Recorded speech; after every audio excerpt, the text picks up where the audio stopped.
Welcome to the video, Pivoting and Flexing. I believe a sign of a more advanced facilitator, in my opinion, is the capacity and willingness to read the room, let go of the design, trust the process, and flex and flow as needed, to pivot in the moment to meet the shifting needs of learners. So I believe we need to think of our plan design as a roadmap and get clear where our destination is, where we're intending to get. And realize that there are many roads to get there, many paths, and they may not always be on the map that we had planned. And the compass that we're using that can direct us to our destination is our own insights, our own intuition, our body, as well as the nonverbals and input from participants. So the first question you'd ask yourself is, how attached are you? I used to be very attached to my designs. I thought I had to do them in the same order, I had to do them in the same way, and I was even attached to how many minutes I'd assigned for each activity, each discussion, each debrief. Now, I use the design as a framework, and the time I assign are guesstimates that I know from the beginning will probably be adjusted throughout the session. Now, I have a planned outline, activities, a flow, PowerPoint with many, many slides. But all of this is in service to the learning outcomes. And today, I'm much more focused on the quality of the dialogue, the level of authentic engagement, the capacity of participants to apply concepts, to practice, to use the tools, the skills, the growth that's happening, always moving with and towards the learning outcomes, and yet willing to get to the destination in maybe new ways, unimagined ways. Now, it's not been easy for me, if you know me, to let go of the design, to let go of control, or my idea of how I think things should go. But time and again, there's been far deeper learning and growth, far better group development when I've been present to what is really occurring in the room in each moment. And I've gone with the flow, flex the design, pivot in the moment, rather than insist on doing things my way. We need to keep our eyes on the prize, our eyes on the learning goals, the learning outcomes, the larger purpose, the intended destination, and not any specific activity or order. Keep your eyes on the prize and detach from anything that's too detailed, the timeline, a specific, wonderful icebreaker you love. Let it go. Trust the process. So when do you pivot in the moment? When do you let go of the design? I just want to highlight a few ideas for each of these. So when I realized that there are different learning needs in the room than I expected, so even though I ask about folks with different disabilities who might be attending, English as a first language, English proficiency, still can happen that someone will arrive using a wheelchair or crutches or using a cane, and nobody told me. So I have to shift, either not use certain activities and come in with some in my back pocket, or come up with something brand new so that people have access to the learning in the ways that they learn best. Now, no one also may have told me that people first language is not English, and or they have low English proficiency.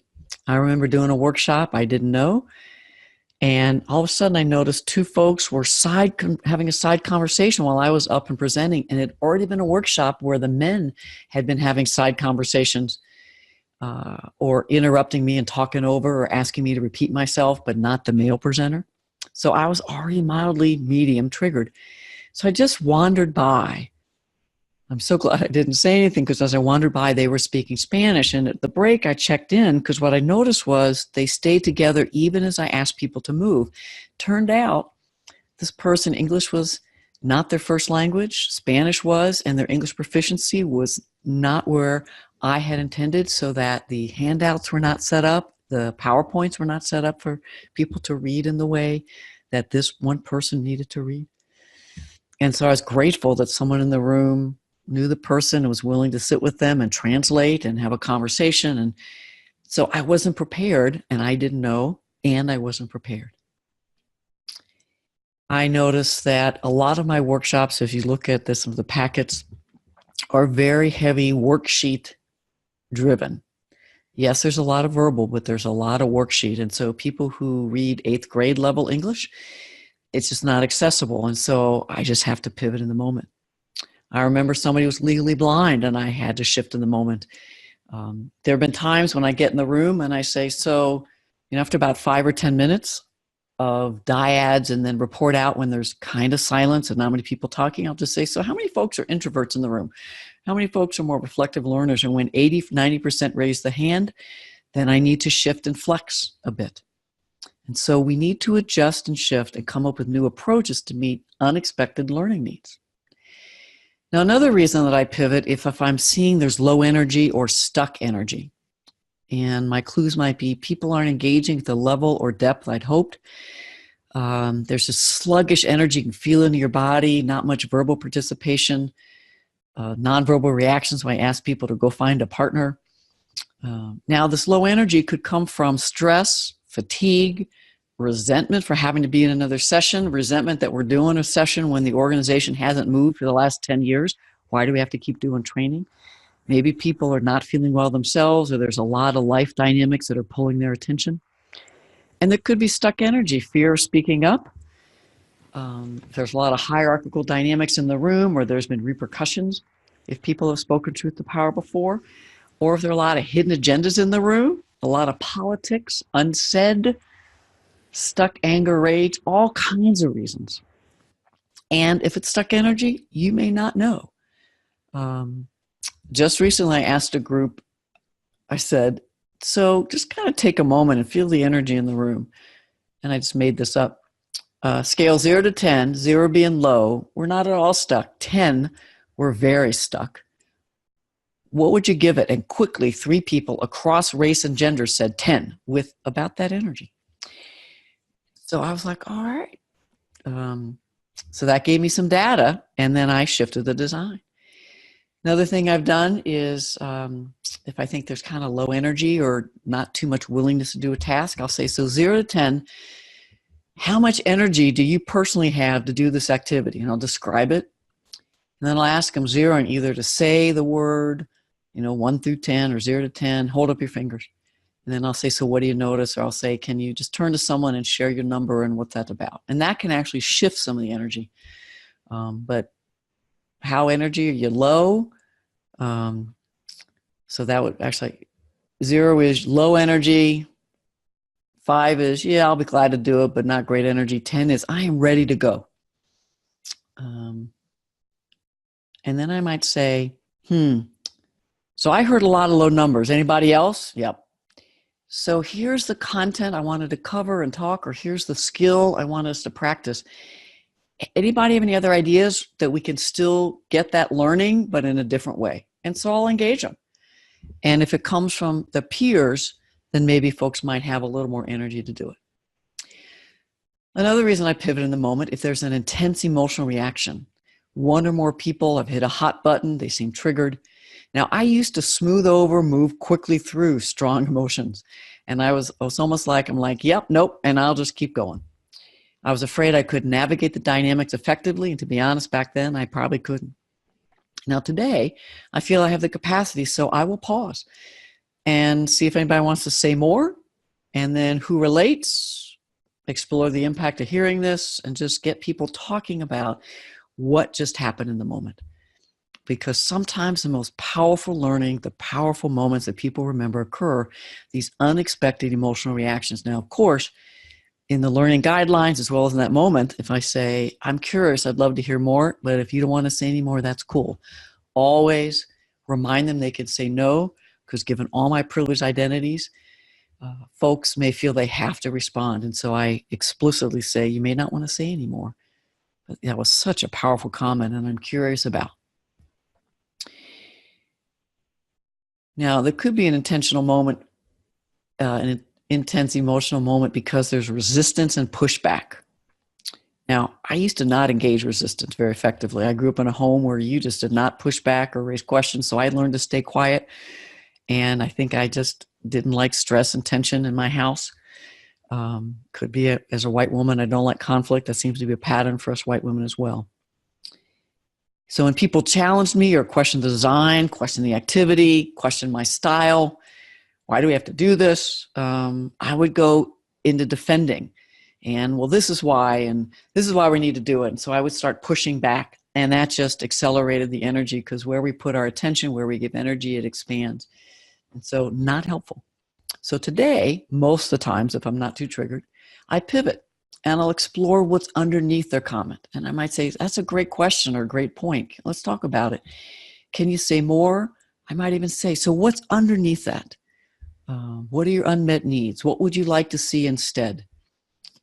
What's been the impact of what I've been doing, or what do you think the impact would be if we kept going? What could be more helpful? So any of that will dance with the person. And so the energy doesn't stay stuck.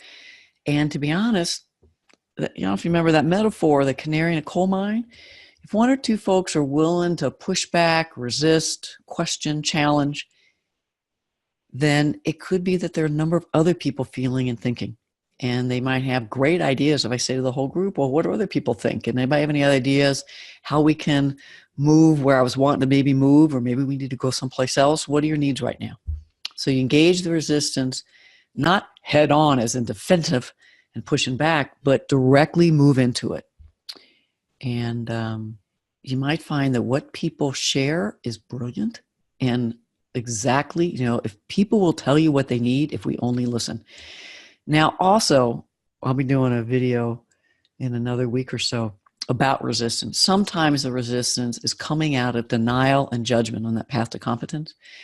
And while it's also important to hear that, and there might be some good information and ideas, it might be coming out of bias and prejudice, as opposed to, I have a different need right now, or I'm scared and I'm afraid I won't do it effectively. And so they want me to shift the design activity so that they can accomplish it. It just maybe feels too much. So we have to have the capacity to pause and effectively engage the pushback, the resistance, loosen that energy. And then it might be more of a roundabout. I don't know if you have those where you live, where you're going down the road and all of a sudden it's like, wait, there's 4 different ways we could go. So you kind of go around until you find how you want to keep going. And you're back into the design, again, to the outcomes. It might be a different way, but you're back headed to the design and good engagement. Or what you find in the group dynamics, it may signal a need for a longer detour. And then my best advice is to take the detour, see what happens. Now, again, I've tried to push through the group's resistance, but there's been very little learning. And in fact, what you resist persists and often escalates. So sometimes I'll take the detour, even if I don't quite see how it affects learning goals. I see kind of, I'm like, all right, if that's where the group energy is, let's go. And I'll acknowledge the comment or the group dynamics, and I'll let the group know that we're going to explore it for a bit. I'll say, so it's not what I had planned, but it seems to be important. Am I right? And I'll just look around, see where folks are. And if I get enough nods or, all right. So then I might ask some more questions. Who relates? Who has a differing perspective? So I'll facilitate a group dialogue. I'll come in and maybe share something that relates, or add some concepts or a skill. So being willing to take the detour. Actually, folks so appreciate when I'm willing to let go of the design. I actually have done it with several times lately. Folks have been very appreciative. We've gotten the learning, and there's an empowerment that happens. And I just have to trust that the group needed to speak truth to power to me as authority figure, and that was useful in the larger organization for some reason. We'll talk about this later, parallel process, but the idea of something's happened in the room that needs to happen for the larger organization. I'm like, okay, use me as an instrument. When to pivot and let go, I'm negotiating how far to move forward. And that's if I'm not yet clear. I'm like, ooh, that's a big detour. I'm not sure I want to go there yet. I don't know if the group is yet clear what they need. And so if I don't agree with what they're saying or they're unclear, then we may just want to slow down a little bit. So I'll ask the group, I hear someone suggesting X. I had planned Y. As you're talking, I thought of Z. So we have 3 possibilities. Why don't we kind of talk through each one, and then we can see if there's a general consensus how you want to move, because here's the outcome we're trying to get to. And let's talk through these 3 different options. So it could be, I'd planned this to be in small groups, but someone said, let's stay as a large group. And I also could imagine you individually do some journaling. Is there a 4th way that we could talk about this? And then I'll see if there's any more. And sometimes people will find a hybrid or something I hadn't thought of. They might have had a YouTube video, which I don't use videos very much. They're like, there's this YouTube video which gets to that point, and given we haven't used YouTube lately, can we do it? I'm like, all right, detour, let's do it.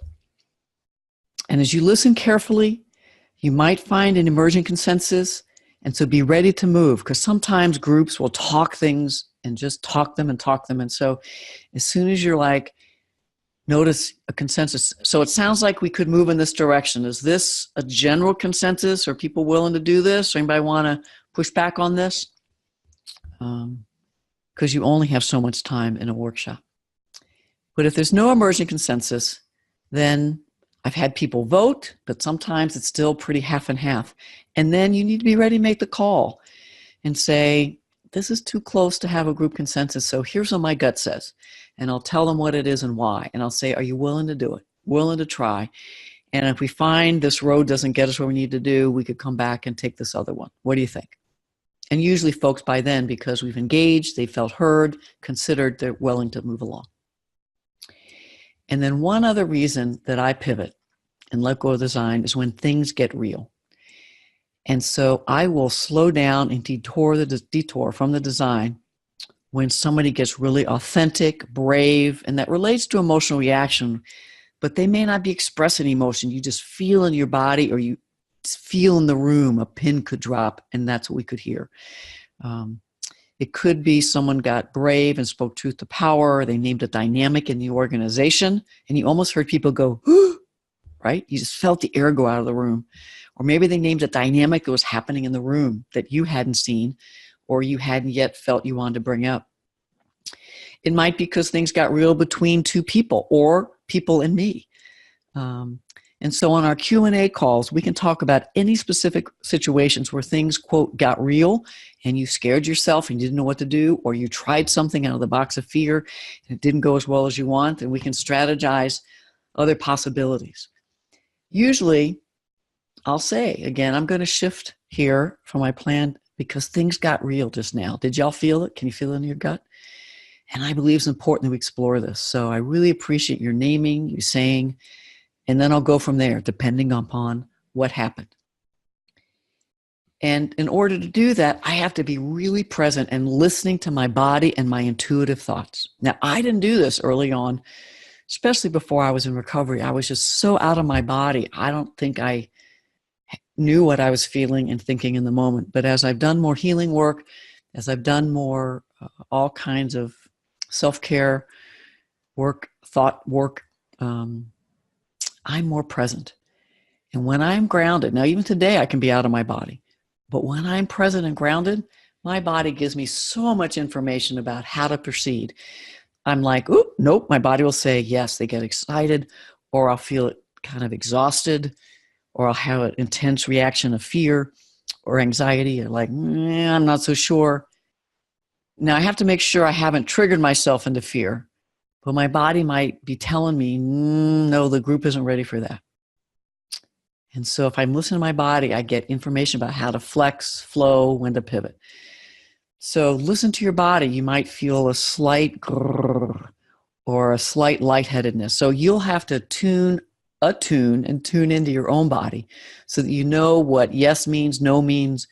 Maybe it could be just a slight feel in your gut. You can just feel in your body a flitter of energy in the room shifting. And so if I'm listening to my body, it gives insights. But if I'm also listening to my thoughts, I just get these whispers, insights, intuitive thoughts, literally seemingly out of nowhere. I'm like, where did that come from? On what to do next, how to shift, adjust the design. And over the years, I've learned to deeply trust my intuition and follow my gut. Or at least say to my co-facilitator or to the group, I'm getting a sense. I'm getting the feeling that, or I could be wrong, but I think it'd be useful if, and then I test it out in the group. Or sometimes I don't test it out and I just like, I'm going to do this.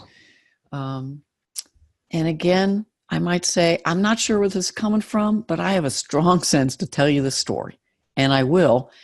And then time and time again, when I've pivoted based on intuition, something will break open in the room.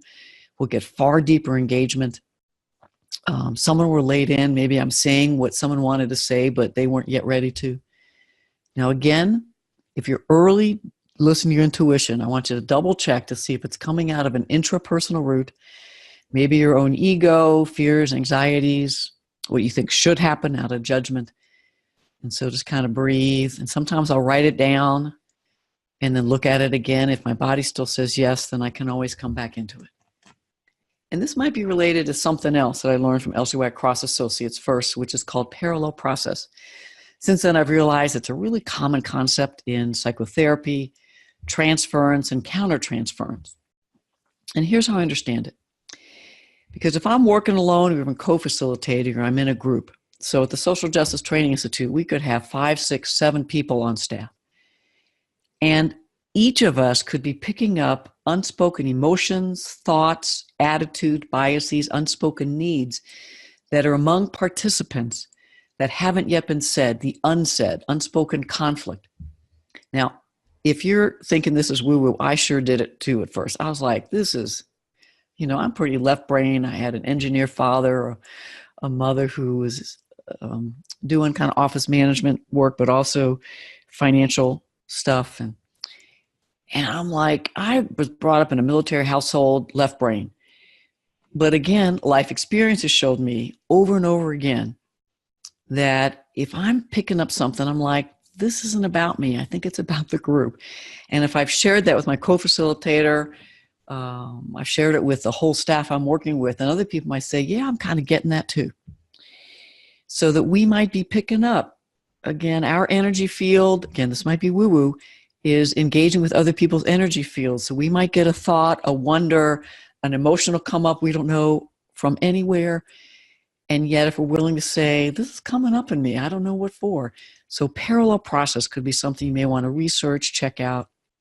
Now, when I'm working alone, or even when I'm in a group, if I'm not up, or I want to make sure I check in with some of my co-facilitators, I'll just write it down. Passing thoughts, a nudge that I have.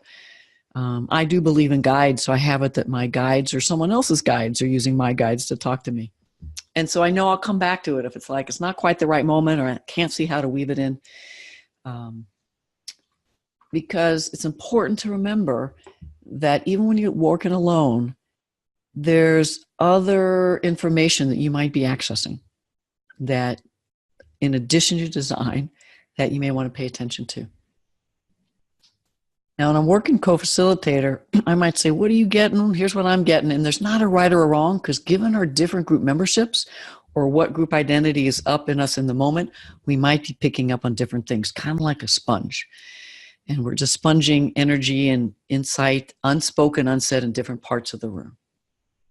All right. Sometimes it's important to just take a break. I used to think I had to pivot in the moment. I had to trust the process, my intuition, and on a dime move.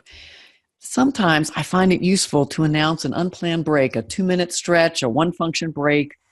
Take a moment and just write down what you're thinking and feeling, just something, so that it gives me time, either alone or if I'm co-facilitating, gather my thoughts, think about what I want to do a new PowerPoint slide, quickly chart something, or just get quiet and grounded in my intentions as I move into something new. So give yourself permission to take a break.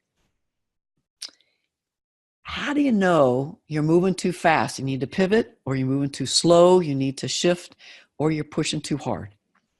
Now, when I started writing notes for this, I was thinking about what are the nonverbals that people have and what might they mean. And what I noticed was if I'm moving too fast or too slow, or maybe even pushing too hard, some of the same nonverbals. So I don't know what they mean. But here's what I notice in groups when I'm realizing I probably need to pivot. Low energy, people looking bored, only a few verbally participating. And the nonverbals, people getting on their phones. So if they weren't on them before, but now they're looking at their phones, and it's 2 or 3, 4 people. Side conversations, but there weren't earlier. People doodling, but people were engaged in the small group activity. And now some people are sitting back, looking up, coloring in.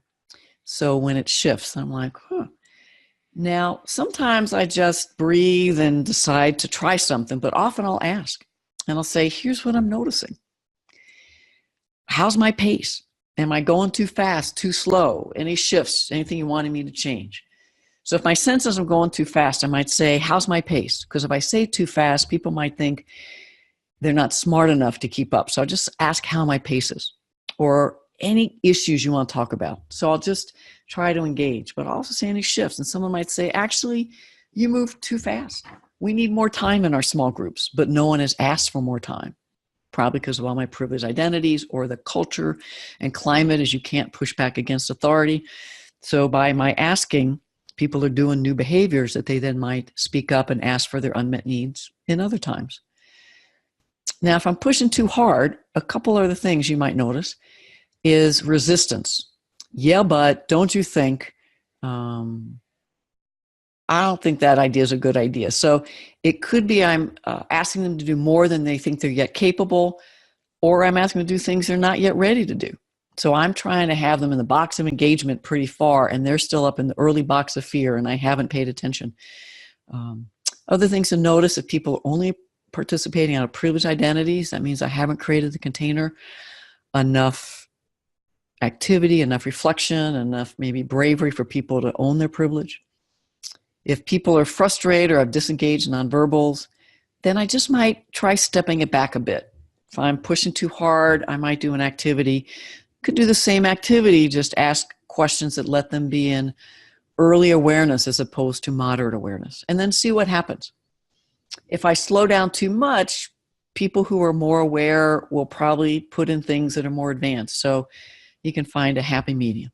Or I might ask, what questions do people have? Why don't we brainstorm some issues or questions? So I'll chart, or I might have 3x5 cards around or half sheets of paper. Say, let's take a 2-minute stretch break. And if you've got an issue or a question you'd like us to just take a moment to address, it's a way to slow down and get them to give feedback. And then you look at them and then you come back. Or you have them read in the room and say, which ones y'all want to start with? You can also do buzz groups. Get with 2 or 3 other people and just chart or write down issues or questions you want to talk about more. And if they're, again, if the group is good in verbal activity, you could do that. If they're more reflective learners, you could start out, write down a couple, and then talk to somebody. But if I'm pushing too hard, I'm going too fast, I need to shift my pace to meet people where they are, and asking them what they need and getting them to maybe talk about questions or issues could be a indirect way for them to say what they need without having to admit that I'm pushing too hard or too fast. So in closing, it may take a good bit of time, practice, and maybe a little more faith in the process to deepen your capacity to trust the process, let go of the design, and just sense the learning needs are different than you planned. And that could make the difference between a ho-hum, yeah, it was a fine workshop, and a real kick-ass one with deep learning and personal development. I'll see you in the next video.